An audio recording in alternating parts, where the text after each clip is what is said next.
The trouble with having an open mind, of course, is that people will insist on coming along and trying to put things in it. Give a man a fire and he's warm for a day. Some humans would do anything to see if it was possible to do it. If you put a large switch in some cave somewhere with a sign on it saying "End of Thewirl Switch," please do not touch. The paint wouldn't even have time to dry. It is said that your life flashes before your eyes just before you die. That is true. It's called life. Stories of imagination tend to upset those without one. Why do you go away? So that you can come back. So that you can see the place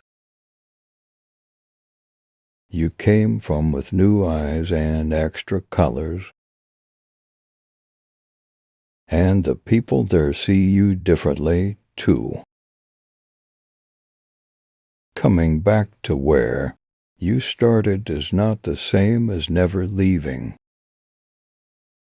If cats looked like frogs, we'd realize what nasty, cruel little bastards they are. Style, that's what people remember. In ancient times, cats were worshipped as gods. They have not forgotten this. Time is a drug. Too much of it kills you. I meant, said Epsilor bitterly, what is there in this world that truly makes living worthwhile? Death thought about it. Cats, he said eventually. Cats are nice. Wisdom comes from experience. Experience is often a result of lack of wisdom. In the beginning there was nothing, which exploded. Light thinks it travels faster than anything, but it is wrong. No matter how fast light travels, it finds the darkness has always got there first and is waiting for it. Don't think of IT as dying, said Death, just. Think of IT as leaving early to avoid the rush. It's not worth doing something unless someone, somewhere, would much rather you weren't doing it. If you have enough book space, I don't want to talk to you.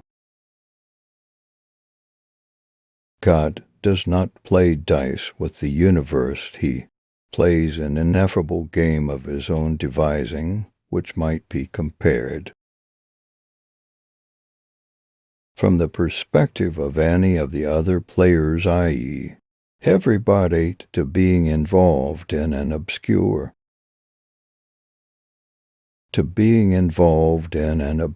and complex variant of poker in a pitch-dark room,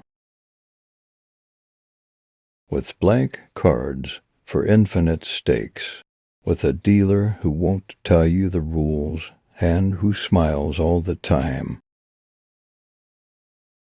5 exclamation marks, the sure sign of an insane mind. All right, said Susan, I'm not stupid. You're saying humans need fantasies to make life bearable. I'll be more enthusiastic about encouraging thinking outside the box when there's evidence of any thinking going on inside it. And what would humans be without love? Rare, said Death. Real stupidity beats artificial intelligence every time. The reason that the rich were so rich, Vimes reasoned, was because they managed to spend less money. Take Boots, for example. He earned $38 a month plus allowances. A really good pair of leather boots cost $50. But an affordable pair of boots which were sort of okay for a season or two and then leaked like hell when the cardboard gave out cost about $10. Those were the kind of boots Vimes always bought and wore until the soles were so thin that he could tell where he was an ant, more pork on a foggy night by the feel of the cobbles. But the thing was that good boots lasted for years and years.